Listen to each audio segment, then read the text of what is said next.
Thank you for joining Wars of the Rosies as we continue with part 20, The French Privateersman, from Book the Second, The Practice of the Mystic Tie by Albert G. Mackey. Part 20, The French Privateersman. In the month of December 1812, during the war between England and France, the sloop Three Friends, Captain James Campbell, trading from Limerick in Ireland, was captured by the French privateer Juliet, commanded by Captain Louis Marencourt. We are ready to suppose, as an ingredient in the romance of this incident, although it is but a conjecture, that the name of the three friends was intended as an allusion to Solomon, king of Israel, and the two harems. Signals of Masonry were exchanged between the two captains when the French commander, finding in his prisoner a brother of the mystic tie, immediately gave him and his crew their liberty and restored the ship and cargo. On the 6th of February 1813, Captain Marencourt, who was then in command of another privateer, Limerick, was captured by the British frigate Modesty and sent as a prisoner of war to Plymouth. When the news of Captain Marencourt's misfortune reached Limerick, the resident of his former prison, two of the lodges of that city were convened and unanimously adopted resolutions which, as they afford an evidence of that kind and brotherly spirit which not even the asperities of war can ease from the Masonic breast, are entitled to a place in such a work as this. The letters will be found in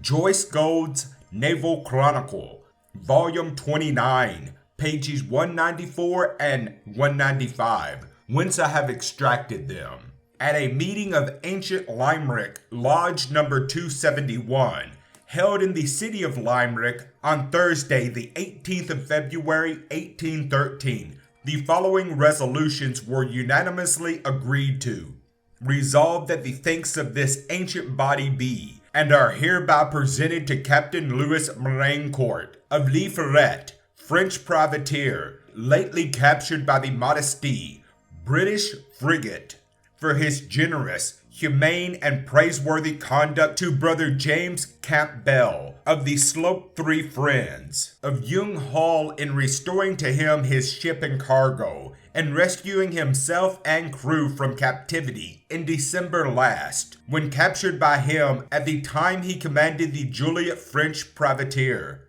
Resolved that us men, peculiarly attached by the most unshaken loyalty to our most gracious sovereign and the British Constitution, we exult at the prosperity of His Majesty's arms, both by sea and land. Yet, as Masons, we are bound to commiserate the unfortunate and pour out the balm of consolation into the wounds of those who are deprived of the greatest blessings in life, liberty.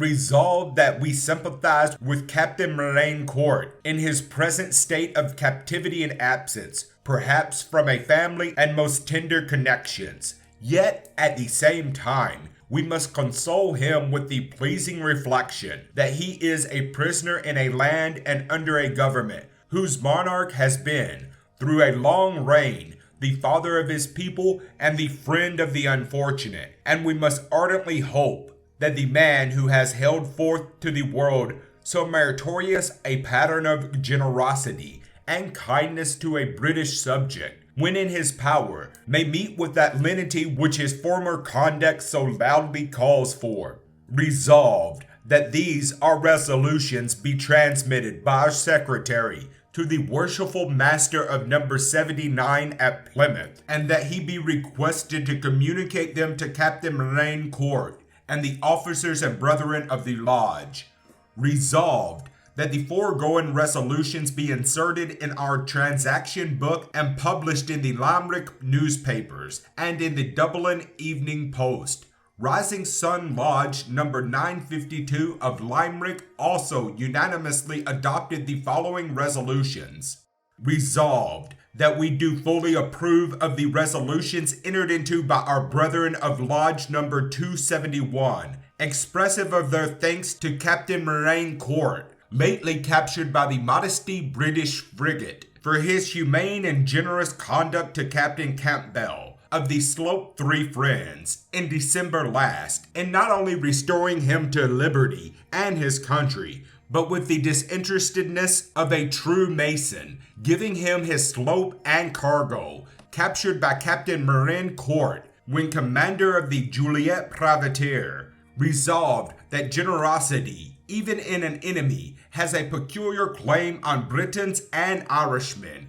It is characteristic of these countries to feel and cherish its influence. We cannot, therefore, suppress the expression of our sympathy for the present captivity of this generous brother and stranger. And could we constitutionally supplicate the high personage who now rules these realms, and who in himself is a splendid example of the purity of Masonic principles, we would implore his royal interposition in favor of Captain Marencourt, forfeited as we are by the Christian maxim of, do unto others as you would wish to be done by.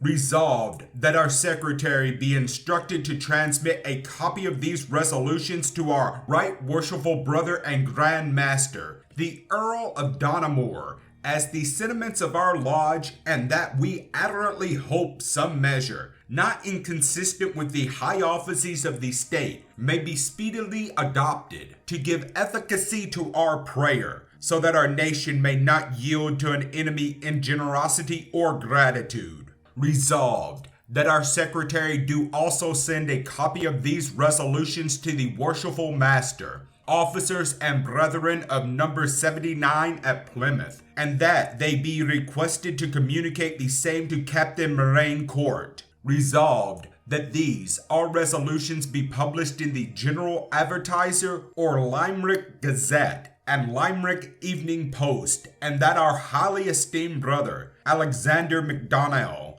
proprietor of the Advertiser, be requested to transmit the same to the proprietors of the Freemasons' Journal and Patriot, Dublin, and the Globe, London. Lodge number 13 of Limerick was equally ready to bestow its commendations on the gallant and generous Frenchman, and as a testimony of its high opinion of the Masonic conduct of Captain Marencourt, it voted him a silver vase of the value of 100 guineas, of which was engraved the following inscription: to Captain Louis Marencourt of the French Privateer, Le Ferret, to commemorate the illustrious example of Masonic virtue his conduct to Captain Campbell displays, the Brethren of Lodge number 13 on the Registry of Ireland present and dedicate this cup. Limerick, 1st May 1813. The vase was sent through the British Council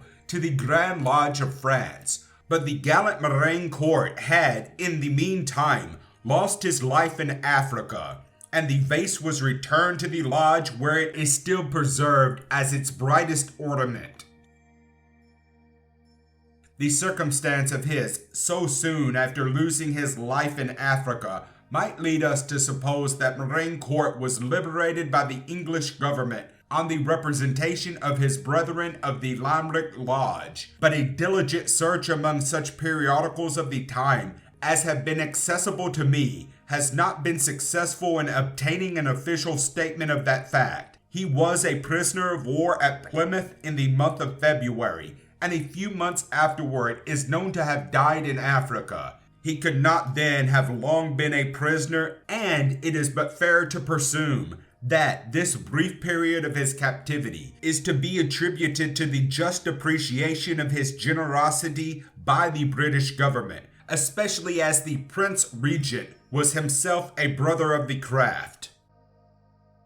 Thank you for watching, and please don't forget to share, like, subscribe, and comment. And if you can, please consider donating to Wars of the Rosies. Links to PayPal and Patreon are in the description. Thank you so very much.